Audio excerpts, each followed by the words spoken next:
نحمده ونصلي ونسلم على رسوله الكريم أما بعد فأعوذ بالله من الشيطان الرجيم بسم الله الرحمن الرحيم والصلاة والسلام عليك يا سيدي يا رسول الله وعلى آلك وأصحابك يا سيدي يا حبيب اللہ۔ عنوان گفتگو تھا قربانی کے فضائل و مسائل، 8 احادیث۔ اس سلسلے میں نے اس سے پہلے عرض کی اور آج ہے 9ویں حدیث پاک۔ اس کو روایت کیا ہے امام احمد نے، ابو داؤد نے، ابن ماجہ نے، دارمی نے۔ ان 4 عظیم الشان محدثین نے یہ حدیث پاک روایت فرمائی ہے کہ نبی پاک صلی اللہ علیہ وسلم نے ذبح کیے 2 مینڈے، 2 دمبے سینگ والے، چت قبرے خسی کیے ہوئے ذبح کیے جب ان کا منہ قبلہ کو کیا ہوا۔ قبلہ شریف کی طرف منہ کیا، ساری ڈسکرپشن ہے ان مینڈوں کے۔ اور یہ پڑھا، یہ قرآن پاک کی آیت تلاوت میں انی وجہت وجہی للذی فطر السماوات والارض حنیفا وما انا من المشرکین ان صلاتی و نسکی و محیای و مماتی للہ رب العالمین لا شریک لہ وبذالک امرت وانا اول المسلمین۔ یہ آیت کریمہ پڑھنے کے بعد اس میں قربانی کا ذکر ہے اور باقی اللہ رب العزت کے توحید کا ذکر ہے اور نیت کا ذکر ہے، تمام چیزوں کا ذکر ہے۔ فرمایا اللہم منکا ولکا ام محمد و امتہ بسم اللہ اللہ اکبر۔ یا اللہ پاک، یہ قربانی کا جانور تو نے ہی عطا کیا ہے اور تیرے ہی نام پر میں تیرے ہی لیے ذبح کر رہا ہوں اور تیرے ہی نام کے ساتھ اس کا ذبح ہے اور تو ہی سب سے بڑا ذات ہے۔ تو یہ پڑھ کر نبی پاک صلی اللہ علیہ وسلم نے پہلے قرآن پاک کی آیت پڑھی، پھر دعا مانگی اور اس کے بعد جانور کو ذبح فرمایا۔ تو پھر اسی روایت کا ایک فردر اس کا ایک حصہ ہے کہ نبی پاک صلی اللہ علیہ وسلم فرمایا یہ میری طرف سے ہے اور میری امت میں سے ہر اس آدمی کی طرف سے کہ جس نے قربانی نہیں کی یا جو نہیں کر سکے گا۔ سبحان اللہ۔ تو جیسے نبی پاک صلی اللہ علیہ وسلم نے اپنی امت کو یاد رکھا، امت کا بھی فرض ہے کہ وہ نبی کریم صلی اللہ علیہ وسلم کے لیے قربانیاں کرے۔ حضرت امام بخاری، امام مسلم نے حضرت انس رضی اللہ تعالیٰ عنہ سے روایت فرماتے ہیں، وہی جو پہلے حدیث پاک ہے، 2 مینڈے چت قبرے سینگوں والے کی قربانی کی اور انہیں اپنے دست مبارک سے خود ذبح کیا۔ قربانی دینے والا اگر خود اس کو پتہ ہے ذبح کرنے کا، خود کرنا چاہیے۔ اور فرمایا بسم اللہ واللہ اکبر، اور یہ پڑھ کر نبی پاک صلی اللہ علیہ وسلم نے جانوروں کو ذبح فرمایا۔ اور یہ بھی یاد رکھیں، آج کل بڑے لوگ جانوروں کے بڑے ہمدرد بنتے ہیں۔ میرے بھائی، جانوروں کو جان خدا نے دی ہے، یہ خدا نے بنائے ہیں۔ جانور کو جب اللہ کے نام پر ذبح کیا جائے نا تو اس کو اتنی لذت آتی کہ جو لذت کہیں بھی نہیں ہے۔ جس طرح کہ شہید کو جو اللہ کی راہ میں شہید ہوتے وقت جو لذت آتی ہے نا، وہ لذت اسے جنت میں بھی نصیب نہیں ہوگی۔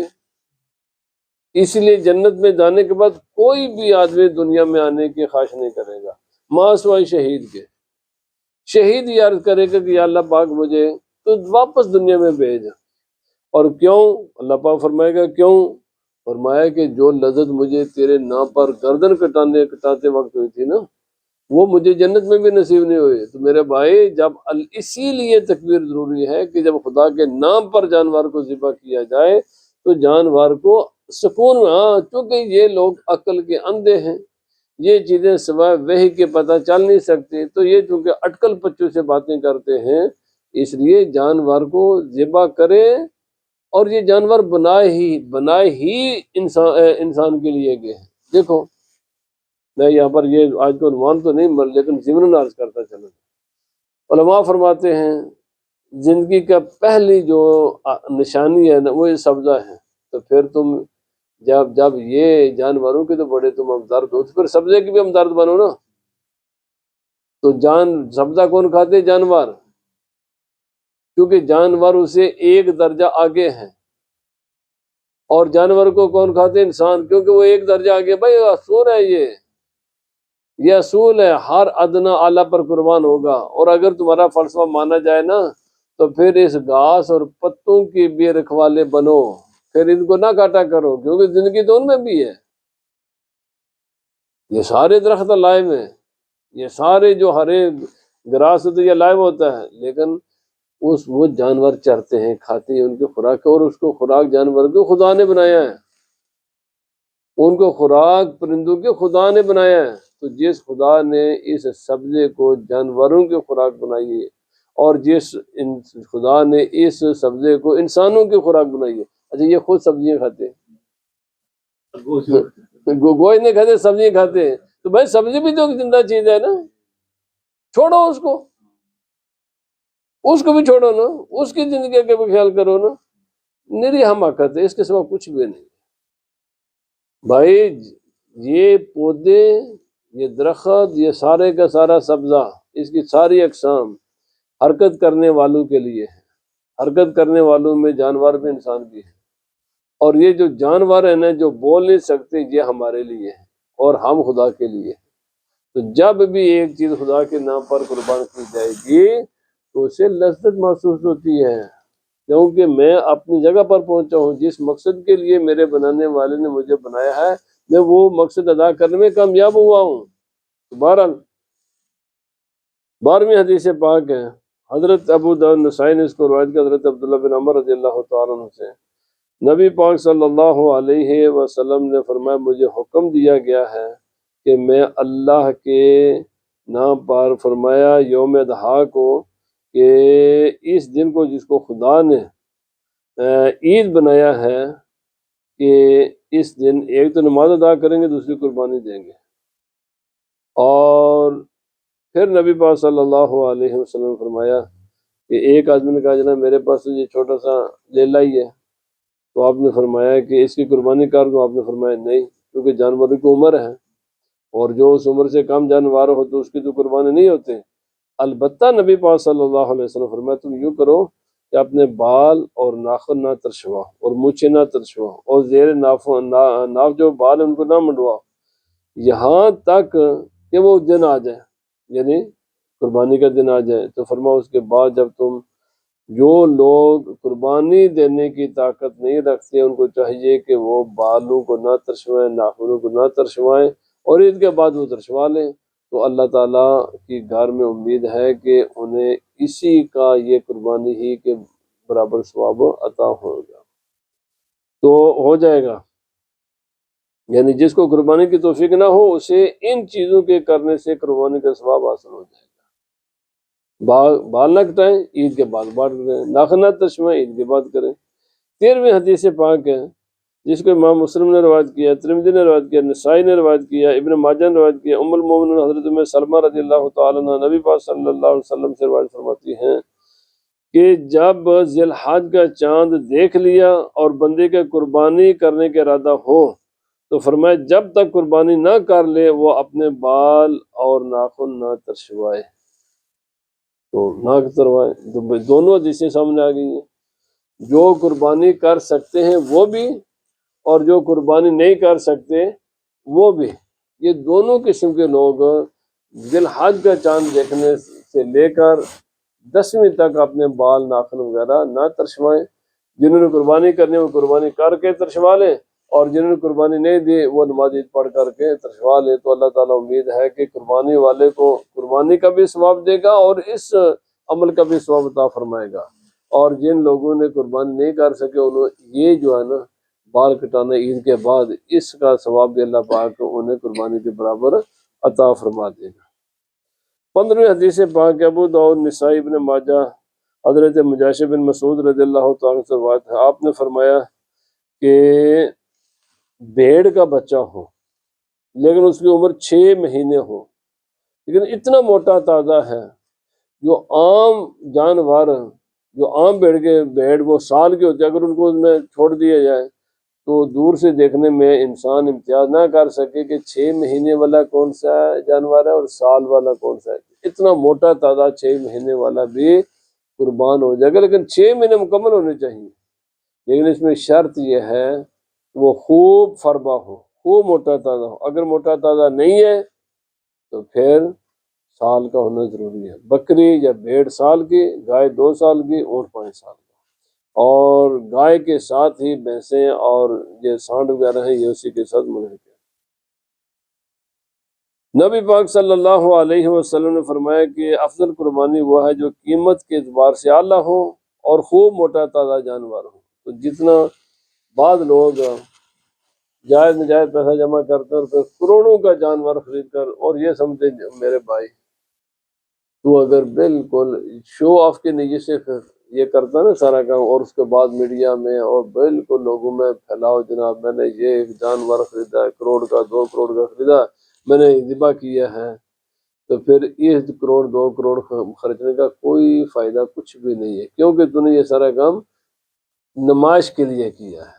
ہاں اگر ایک انسان کے پاس ہے نمائش نہ کرے تو مہنگا جانور خرید کر وہ قربان کر دے تو وہ بڑی اچھی بات ہے، لیکن پھر نمائش نہیں کرنی چاہیے، اور پھر یہ پیسہ خالصتاً حلال کا ہونا چاہیے۔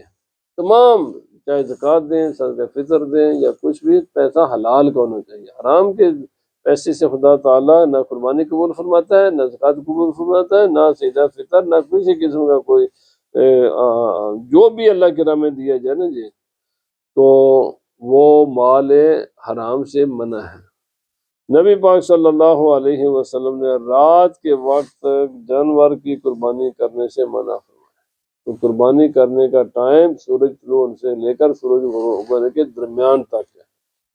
پہلے دن تو نماز عید کے بعد شروع ہوگا، لیکن جو بھی جانور قربان، اچھا ابھی میں نے پچھلے تو بھائی یہاں پر تو رات کو کرتے ہیں، رات کو قربانی مکروہ ہوتی ہے، جانور جو بھی ذبح ہو نبی صلی اللہ علیہ وسلم فرمایا دن کے وقت کیا ہے۔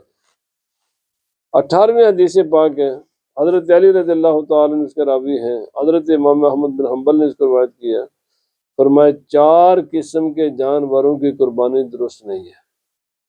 یاد رکھیں یہ آج کل جس جانور کو ہیلتھی قرار دیتے ہیں نا اس کے معیار اور ہیں، اور جس جانور کو شریعت ہیلتھی کہتی ہے اس کا معیار بالکل مختلف ہے۔ ایک جانور کانا ہے یا اس کے نظر نہیں ہے، کمزور ہوگی یا ختم ہوگی، اس میں موجودہ میڈیکل کے اعتبار سے بالکل ہیلتھی ہے وہ جانور، لیکن شریعت کے اعتبار سے قربانی کے لیے ویسے ہیلتھی ہوگا پر قربانی کے لیے ہیلتھی نہیں ہے۔ اسی طرح جس بیمار جانور ہو اور وہ بیمار ہو اور لنگڑا ہو، یعنی بیماری ہو اور بیمار ظاہر ہو، کوئی کسی قسم کی بیماری لیکن اس بیماری کا علم ہو، تو وہ ایسے جانور کی بھی قربانی جائز نہیں ہے۔ لنگڑا جانور کی قربانی نہیں ہے، اور ایسا دبلا پتلا جانور کہ اس کی ہڈی میں ماغز بھی نہ ہو، صرف اس کی جو کھال تو نظر آئے لیکن اس کے نیچے بیچارہ کچھ بھی نہیں، تو ان تمام قسم کے جانوروں کی قربانی جائز نہیں۔ جانور کا عیب سے پاک ہونا ضروری ہے کہ اس کے نظر بھی کام کرے، اگر سینگ ہے تو سینگ بھی سلامت ہوں، اگر اس کے پیچھے دم ہے تو دم بھی سلامت ہوں، اور اگر اس کی ٹانگیں تو ہوتی ہیں، ٹانگیں سب کے سب سلامت ہوں، اور کان بھی کٹا ہوا نہ ہو۔ یہ ساری شرطیں ہیں۔ حضرت علی رضی اللہ تعالی عنہ نے فرمایا کہ نبی پاک صلی اللہ علیہ وسلم نے کان کٹے ہوئے اور سینگ ٹوٹے ہوئے قربانی سے منع فرمایا۔ جس جانور کا کان کٹا ہوا ہے یا سینگ ٹوٹا ہوا ہے تو ایسے جانور کو سینگ نیچے سے ٹوٹا، اگر بالکل اوپر سے ٹوٹا تو اس سے حرج نہیں ہوتا، لیکن نیچے سے اگر ٹوٹا ہوا تو پھر وہ جانور، اب یہ دیکھو نا موجودہ جو ہیلتھ کے معیار ہے اس میں کے اعتبار سے تو کچھ بھی نہیں ہے، بالکل ہیلتھی ہے، لیکن شرعی اعتبار سے وہ جانور وہ قربانی کے لیے مناسب نہیں ہے، قربانی ہوگی نہیں۔ تو حضرت علی شیر خدا رضی اللہ تعالیٰ کہتے ہیں نبی پاک صلی اللہ علیہ وسلم نے فرمایا کہ بھائی جانوروں کے کان اور آنکھیں غور سے دیکھ لیا کرو۔ فرمایا اس جانور کی قربانی نہیں ہوگی جس کے کان کا اگلا حصہ ہوا کٹا ہوا ہو اور کان کا پچھلا حصہ پھٹا ہوا ہو یا سوراخ ہو۔ تو جب بھی جانور قربانی کا خریدیں تو اس کے کانوں کو اسپیشلی طور پر چیک کر لیں، چرا ہوا بھی نہ ہو، پھٹا ہوا بھی نہ ہو، اور کٹا ہوا بھی نہ ہو، اور اس کی آنکھیں بھی چیک کر لیں۔ تو یہ چاہے کوئی بھی جانور، یہ تمام جانوروں کا یہ معیار ہے شریعت میں۔ تو انشاءاللہ العزیز پھر اس کو کس جگہ پر ذبح کیا جائے؟ تو بہترین جگہ ہے عید گاہ۔ یعنی جو مسلمان ملک میں عیدگاہیں ہوتی ہیں وہاں پر ان کو ذبح کیا جائے تو یہ سب سے افضل جگہ. لیکن اگر آپ نے اپنے گھروں میں یا کہیں بھی کسی بھی مناسب جگہ پر ذبح کریں تو یہ ذبح ہو جائے گا.